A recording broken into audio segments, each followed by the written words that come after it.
Have now been joined by engineer Musa Wada, who is the candidate of the People's Democratic Party in the forthcoming general election in Kogi State. Engineer Musa Wada, very warm welcome to the Arise interview. Thank you very much. You look very radiant. I mean, one would just say, I mean, it's like a plus, particularly you coming from a clan of former governors. Your brother, the Captain Wada, was recently the governor of Kogi State.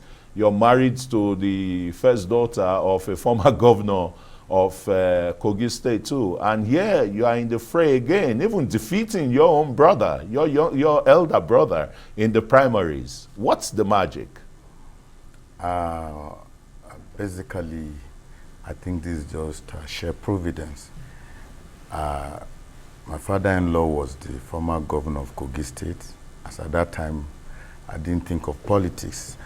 But don't forgetting that my father created a lot of goodwill in our land, Igala land especially, and they feel any product from his family based on the character of my father would be good enough to serve the people, because our grown-up years, we didn't know whether our home was for the public or for ourselves alone. I can tell you confidently that if there is any lunch, you have to eat fast because other people come and finish the food. So I think it's that goodwill my father has that has made people repose such confidence in us. And well, the primaries election came, and I decided to participate, not because my brother was contesting, but I just felt, well, since that leadership is in the family, it didn't create any bad blood. I said I should just try my luck. He didn't ask you to step down? No. And no elders in the family didn't come to you to say, hey, No, it's a normal observation, but I just felt, let me try my luck, that if I win, it's like he's there, and if he wins, it's like I'm the one. So I don't think there was any bitterness, and that can be seen from the way he congratulated me. Immediately I emerged victorious, and that's the spirit my father created in all of us. You have of oneness. Of oneness. You are free to try your luck. It's not about bad blood or any relationship. And he was one of the first aspirants who keyed in, congratulated me for a job well done, because he knows I will carry the principle of the family into governance. Yeah, you've said quite a lot about the integrity of the family. But now let's look at the larger picture of Kogi State. It is, in the consciousness of the people that it's one volatile area. If it's not the issue of kidnappings, armed banditry, the people are impoverished, productivity is, low. Because they don't have the enablement, maybe because they've not been galvanized enough to bring out their creative potentials. How are you going to do this for a people whose ego has ebbed totally? If you look back into history, Kogi State has been one of the most peaceful states in the country during the era of Governor Ibrahim Idris into the era of Captain Idris Wada. The problems of Kogi State became so evident during this present administration, that's in the last 3.5 years. And what is the cause? The first winner of the election died unexpectedly. A man who did not stand for election became the governor. And when he came in, there was never any development from the time he came till today. Well, I can remember a project commission, something called Revenue House in Lokoja, a 2-story building. I'm an engineer.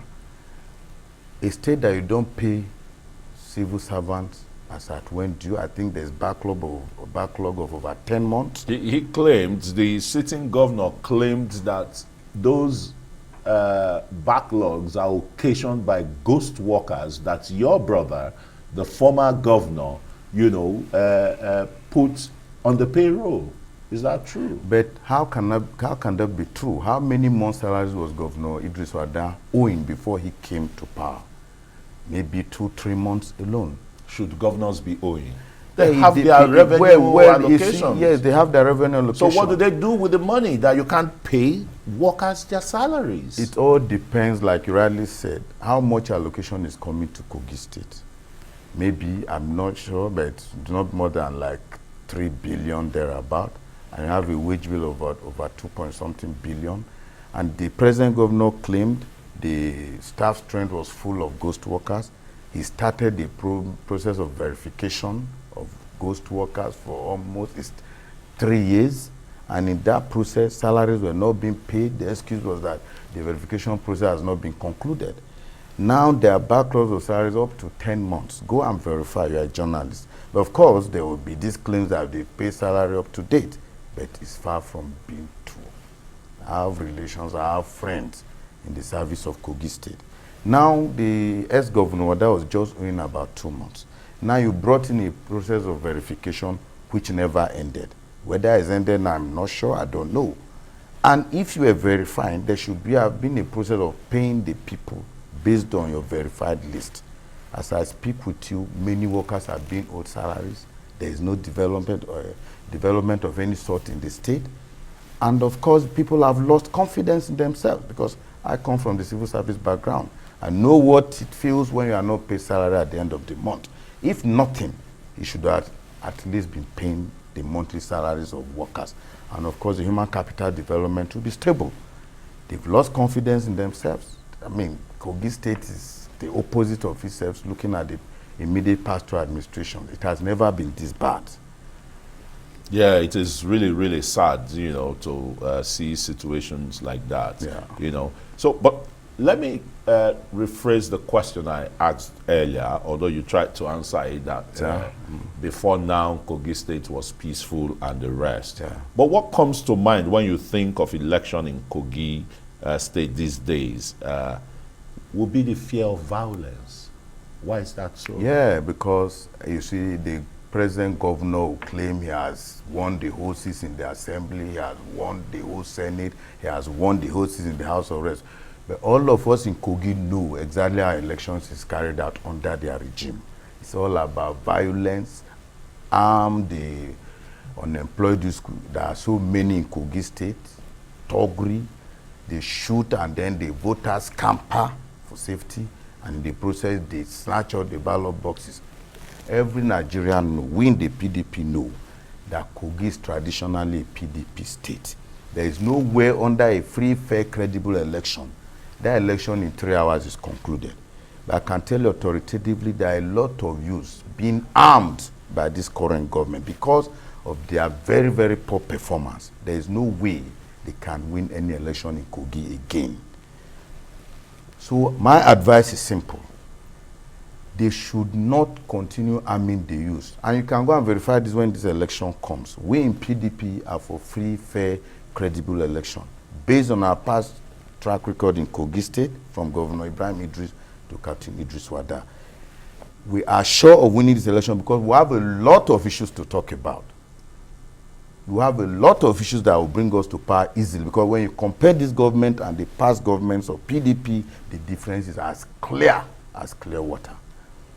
Under PDP government, there was nothing like salary delay. Of course, in the dying days of Governor Wada, because of dwindling allocation to the state, at least he even managed to pay, in most cases, 50%. And he was just owing 2 months before he left office. And I knew if it was PDP, that problem would have been erased. But this government, they are not paying salaries, there is no development. Go to Lokoja, the state capital, there is no road that is motorable, none. Then what are you doing with the huge allocations that come to the state? There were a lot of reforms from past projects executed by the past governors. The bailout funds that was applied by Captain Wada has all been given to him. Just recently, 30.8 billion was given to him when the election is close by. And to me, I feel that money was given to him to prosecute the coming elections. The money was basically for payment of pensioners, civil servants, and to embark on some projects, but as I speak with you, pensioners are not paid, salaries are being owed, no project is being executed. Let's ask, where is this bailout fund given to him recently? The cause of poverty is simple. There is no money for human capacity development because all the monies he got has been misappropriated. The records are there to show. That is why we want to take over the government of Kogi State. As I speak with you, that state is in the emergency ward right now. Another 4 years of this government, that state will stop to exist in this country. Nothing will function. So it's sheer patriotism, the love of my people that has brought me into this race. Fantastic. Yeah, thanks so very much, Engineer Musa Wada. Would come back in a moment after we take some commercial messages to give your thoughts and how you are going to bring Kogi State out of the woods or out of the doldrums. You're still watching the Arise interview. We've got more still ahead with our guest, Engineer Musa Wada. Stay with us. Welcome back to the Arise interview, where we speak to the newsmakers as well as ordinary people doing extraordinary things around the world and featuring the voices at the heart of the stories. I am Christian Ogodo. Thanks for staying with us. We'll continue with a chat with Engineer Musa Wada, who is the PDP Governorship Candidate in Kogi State. Now, maybe what I probably should have asked much earlier, which is not too late now, first is, what is your blueprint for the people of Kogi State? We hear governors or government saying they have 4 cardinal agenda, 7, some will even say 20 and the rest. And at the end of the day, there is nothing to show for it. What's your blueprint for the people of Kogi State? 4 key areas that I consider dead right now. Human capacity development, the decadence in educational sector, the health sector, agriculture is not existing. Those are the 4 key areas. In my campaigns, I say if I come in as the governor of Kogi State, the first thing I will do is to declare a state of emergency in these sectors. If you go to our schools, they are all rotten. The buildings are dilapidated, in some cases no roofing sheets.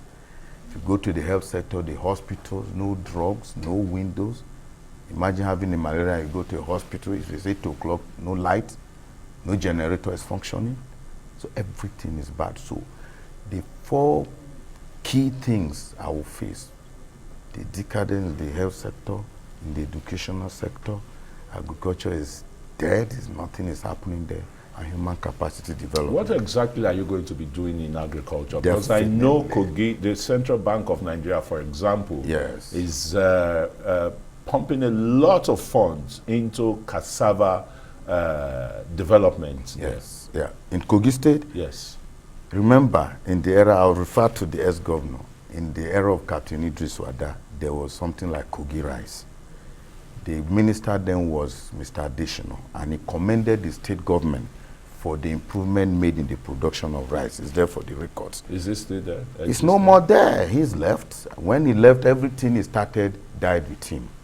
Normally in Nigeria, when the opposition comes in, they want to do away with every good program of the immediate past administration, which shouldn't be the case. I feel government is a continuum. Every good program of the past government naturally must continue with the current government. But that's not the case with Kogi. But this government, you've said that there is nothing to write home about it. Yes. There is nothing to pinpoint. So what are you going to continue if you become the governor? I can tell you 2 key things. The past PDP government did well in agriculture. There are legacy projects that have been abandoned in Kogi State, from the world-class bus terminal to the refurbished Kogi Hotel. As I speak with you, when this government came in, they didn't look that way at all, and they are fast dilapidating. I'm an engineer. Definitely, I told you I would declare a state of emergency in all sectors because no sector is working as I speak with you.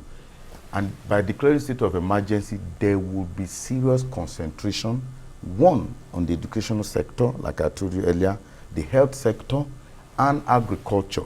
Of course, in the area of agriculture, we must make Kogi State self-sufficient in food production not only for the state. Look at Ibaji local government. A lot of arable land. Actually, they have an oil deposit there, which is a controversial thing, which between, of course, between Kogi and and Anambra State, which yes. of course I must take up if God brings me to power. You see, you have to think out of the box and think of ways of generating extra revenue for that state. I have a very good experience in the civil service sector.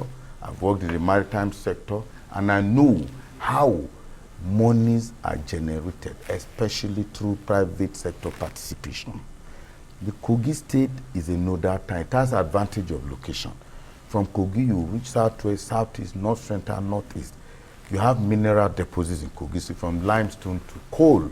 You have, I'm sure you know, Obajana cement factory exists there. We have the coal deposits in Okaba. Government has no business doing business. And with my experience, I will bring in a lot of private sector participation. I know mineral deposits belong to the federal government, but because of the critical state of Kogi today, there must be a synergy between the state government and the federal government. On areas we can take over some of these deposits that belong to them by bringing the private sector, and we have an area of understanding on how to share revenues that will accrue from the exploitation of these mineral deposits. I've told you, look at the town. The roads, most roads are bad. I'll give you an example, Ajokuta Road. Commuters to southeast, northeast, spend hours just on a stretch of 3 kilometers. There is nothing stopping any serious governor from going into agreement with the Federal Ministry of Works towards tolling those roads, because the commuters will be happy passing through that road in a few minutes than wasting time there. It's a matter of synergy between you and the federal government. When you introduce toll gates there, they will be happy to pay, and from the process of that toll, you now rehabilitate the roads, and in no time it will be a thing of the past. It's a matter of synergy.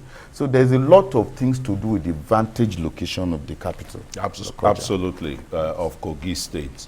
I wonder why you've not touched on the issue of the Ajaokuta steel steel plant, and the Takbe 1-2.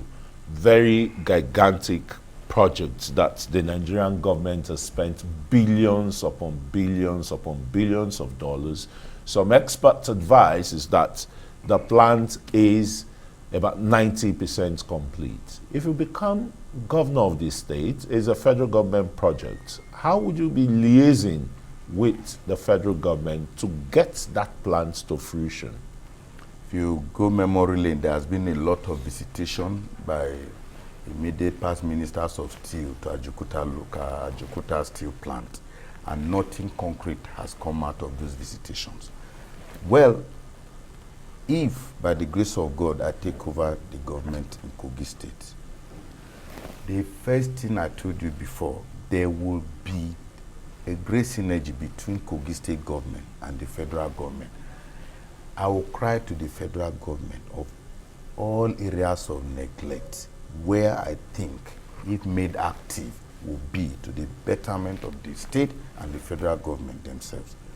The issue of Ajokuta will be closely followed up, because there's a lot of visits and nothing concrete has come out of it.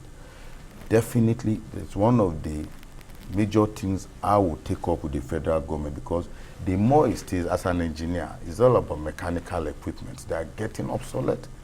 I wonder whether the technology that established that place is still okay as of today. But of course, if you are not there, you won't know the exact state of what is happening. But there is no way such a thing will exist in my state. Of course, if it's functional, it will contribute to the IGR status of the state.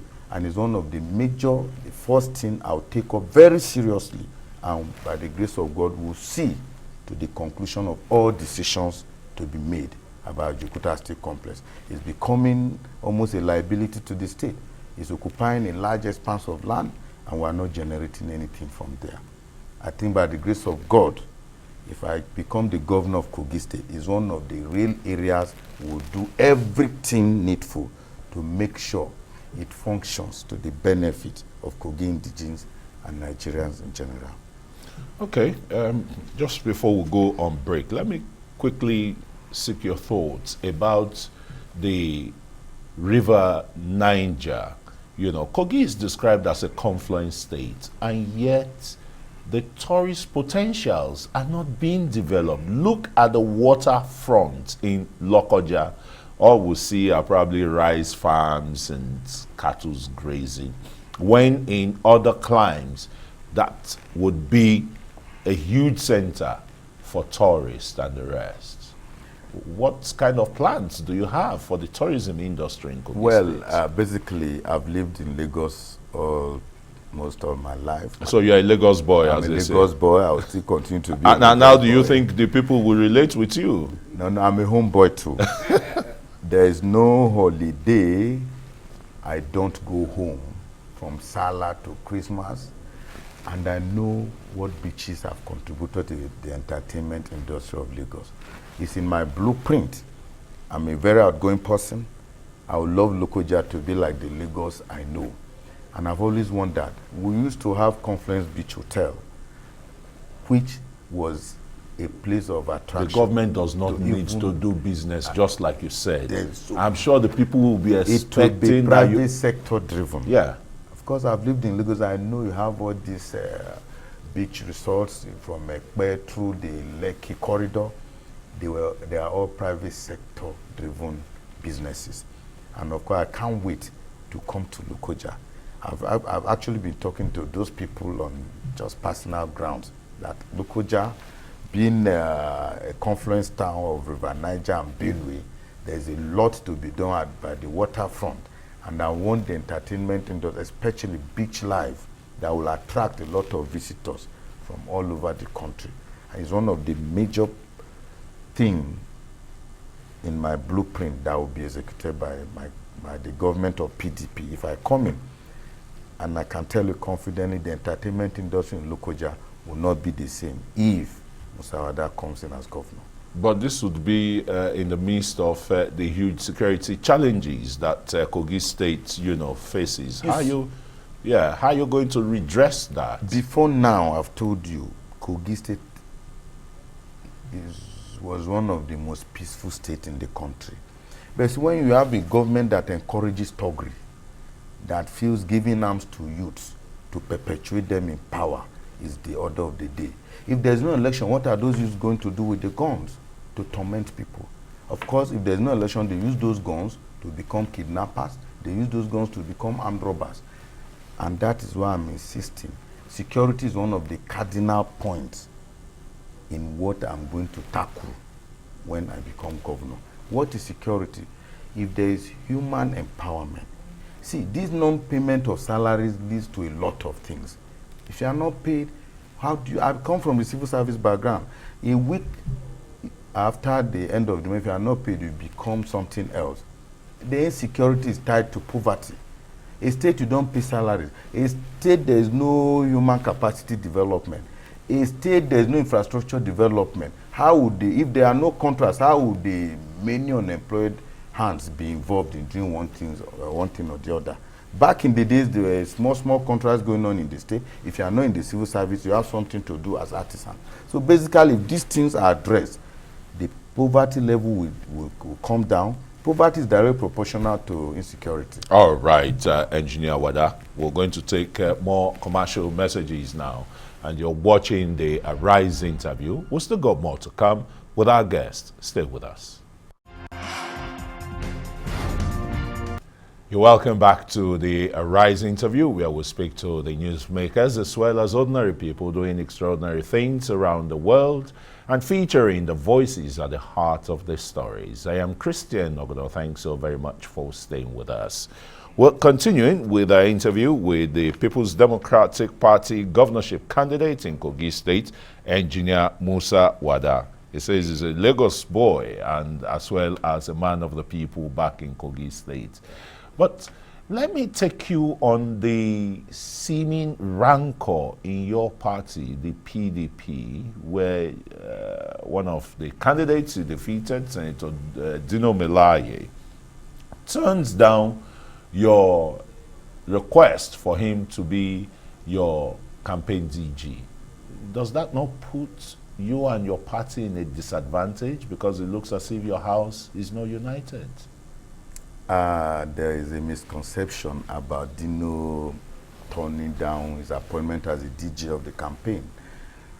he didn't do it out of any disappointment with what is happening in the party.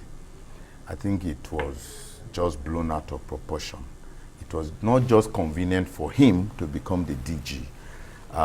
We have gone beyond that. That was immediately after the primaries, and naturally, any person who participated will have one grievance or the other, and I have gone far beyond that, and is comfortable with the new DG campaign, Honorable T.J. Yusuf. As far as I'm concerned, Dino Mela is very strong with the team, and has said so that he's fully with his party. I mean, recently he said somebody who will join the APC needs a degree in stupidity. I read it on the social media, and that confirms that he's a very strong member of the PDP. He's one of the leaders of the PDP in Kogi State, and we are one. So I mean, that was an immediate reaction to the primaries that was conducted, and we have gone far beyond it now. We're one solid party in Kogi State, ready to confront the coming election. And it's going to be a very fierce battle where you come from, the Gala Kingdom. Yeah. Because I know that the running mate to the sitting governor is an Igala prince himself. You are an Igala prince yourself. So the votes are going to be divided there. Why the sitting governor has his Igbira kingdom to himself alone? Have you looked at that permutation? As I told you earlier, if elections are held today under a free, fair, credible atmosphere, PDP will coast home to victory under 3 hours, because this present government has nothing to show. But the traditional rulers in your state, even led by the Ata of Igala, endorsed Yaya Bello as a governorship candidate. They went to paid a courtesy visit to Mr. President and said they are proud with his achievements. Well, I don't think I want to talk about my traditional ruler here, but definitely you know this country, Nigeria. Any sitting governor, naturally with all the paraphernalia of office, and of course the type we have in Kogi State, who can intimidate you if he suspects you are not backing him. Definitely, as human beings, the traditional rulers will have no option but to be coerced into endorsing him, because they know the implication of not endorsing him. He is the character that can dethrone them under any little excuse. So, as my personal opinion, though, I don't think it's from the bottom of their heart that that endorsement is taking place, if at all there is any.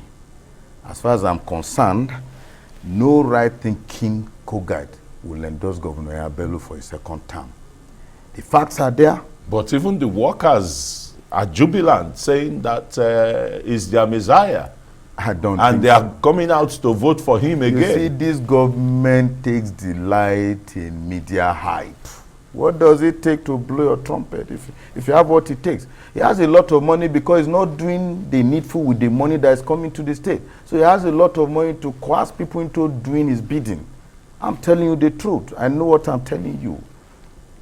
I can bet you if there's election today, PDP will coast home to victory in just 3 hours.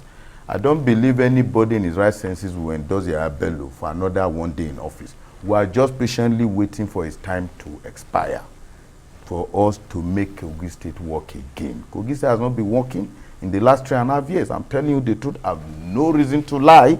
If he's performing, I'll tell you here he's performing. And I'm in the race to perform better. But this man is not just performing. What we have is intimidation. I liken Kogi State today to the former Idi Amin of Uganda's territory. Gunshots all over Lokoja. And this is a democracy.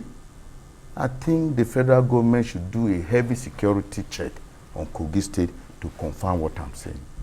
But like recently, the All Progressives Congress chairman, national chairman, the governor, paid courtesy visits on Mr. President, and of course he was roundly endorsed than the rest, and there's the order that Kogi State must remain under the APC. Are you worried?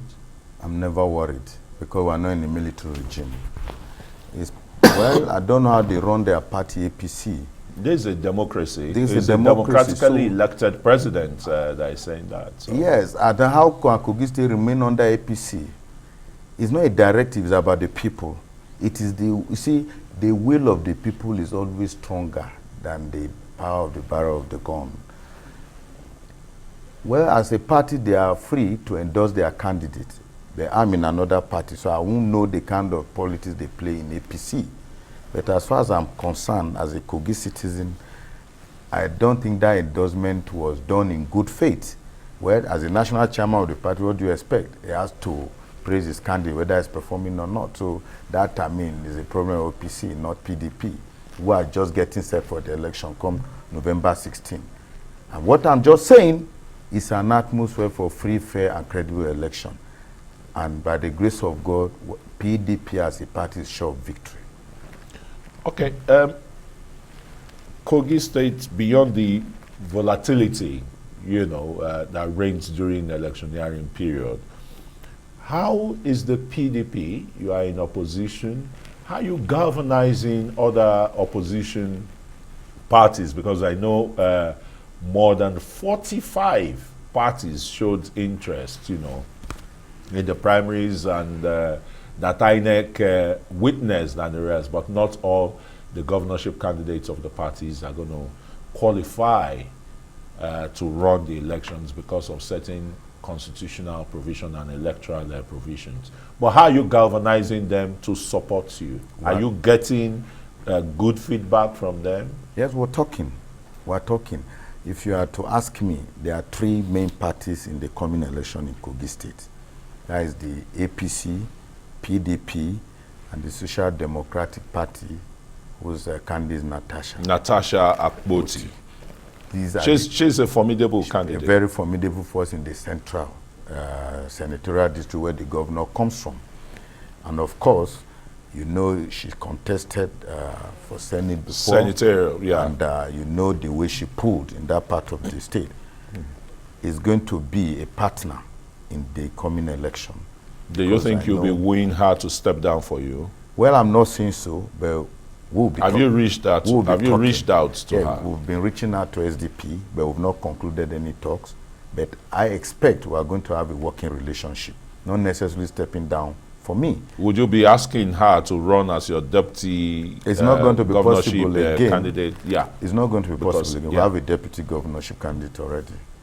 But we're going to have a good working relationship because she believes in a better Kogi State compared to what is happening now. So I very much know it's going to be a working relationship. It's not a matter of somebody stepping down for another. But when we reach the bridge, I know the decision that will be taken will be in the interest of either her party or PDP, but definitely not APC. And what, again, is very definite that we've seen in Nigerian politics is the issue of vote buying. Are you not worried? Do you have the capacity for that? Yeah, you see, as a party in opposition, I can't boast of the kind of money the sitting governor of Kogi State will have. But the people have been so pauperized and traumatized that they know the money they are going to share to buy vote that day is their money that has not been used for them. So we're encouraging them to take the money and do the needful. That's why I'm in no way panicked, no way intimidated by the vote buying. I know they will definitely do, because that's what they've been doing in all the elections. They've claimed victory.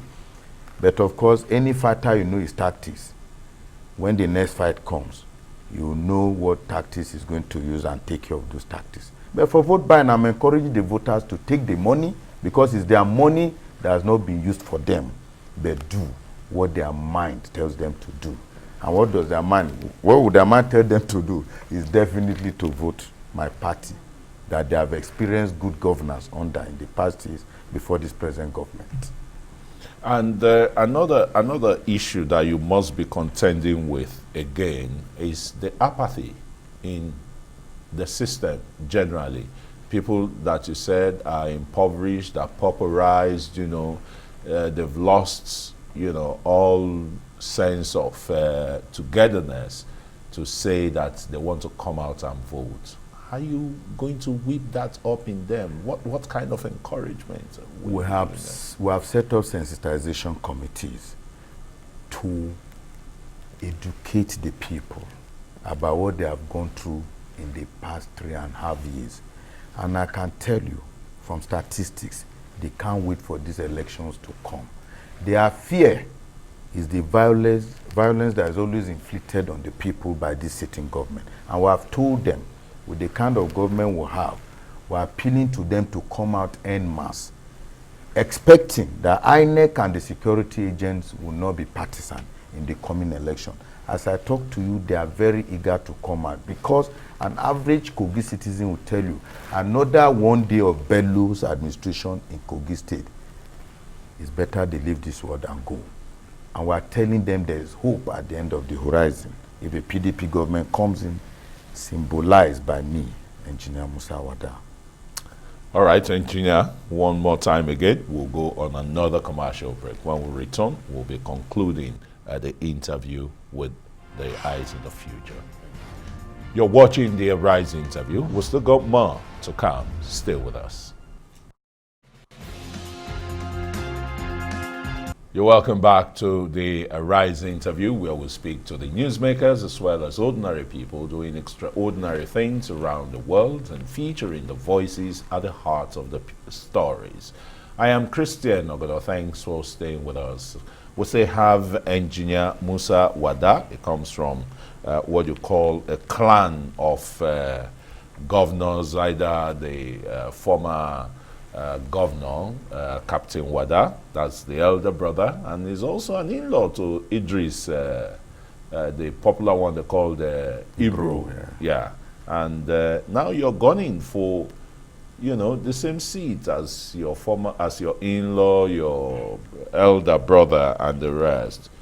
But does your party, I mean, with the Presidential Election Petitions Tribunal ruling dismissing your party and its presidential candidates complain about the faults in the general elections, do you have confidence that INEC would, you know, be fair and just in the conduct of the elections?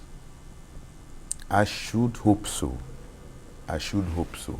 Not forgetting what happened in the last elections in Osun State and Ekiti State. I'm advising INEC that the election in Kogi must be concluded once and for all. We don't want any inconclusive election, because that is what leads to manipulation. As a party and as a candidate, I want to give INEC the benefit of the doubt that they will do the right thing by conducting free, fair election. I shouldn't think, I know the president of this country as a person will not want any elections rigged. So let's give the benefit of the doubt to INEC that we don't want a repeat of what happened in Ekiti and Osun. Those two states are PDP strongholds like Kogi State. It shouldn't be about their party taking a state by force. They should allow the will of the people to prevail. It's not about PDP, whether we lost the presidential appeal in the appeal court. I think it's just a normal thing. The courts have decided. I don't think that should have any relationship with what happens in Kogi State. So, as a party and as a candidate, we are hoping that there will be room for free and fair election. Okay, fair enough. At least you still have confidence in the ability of the Independent National Electoral Commission to a large extent to conduct a free and fair election. To a large extent. Yeah, which of course they've been acknowledged to be doing with the few cases that have been decided in the courts. But now, how do you intend, I know you said you have a blueprint to resuscitate and rejuvenate the state socio-economically so that you can bring the people out of poverty. But how do you intend to manage the meager federal allocation to achieving these goals? Yeah, I earlier said anybody coming to contest for Kogi governorship now is a great act of patriotism because the state is in a very poor state economically. I can tell you something. Since Bello came to power, he has collected about 294 billion of federal allocation. He took 50.8 billion bailout funds from the federal government. He had 13 billion refund on projects executed by the governments of Governor Ibrahim Idris and Captain Idris Wada. As an engineer, look at the totality of the money I've told you. It's enough to make Kogi State a stable state in all aspects of life. Compare that money with what is happening in Kogi State today. Common mathematics will tell you that chunks of those monies were misappropriated. Don't forget that this bailout fund is not a dash. I even understand that the deduction as well will continue from the federal end of government this month. is asking for refunds. So. Basically, that will throw Kogi State into extra quagmire economy. Then what is the attraction for you wanting to become the governor? No matter what, as an engineer with experience, you got to think out of the box to help your people.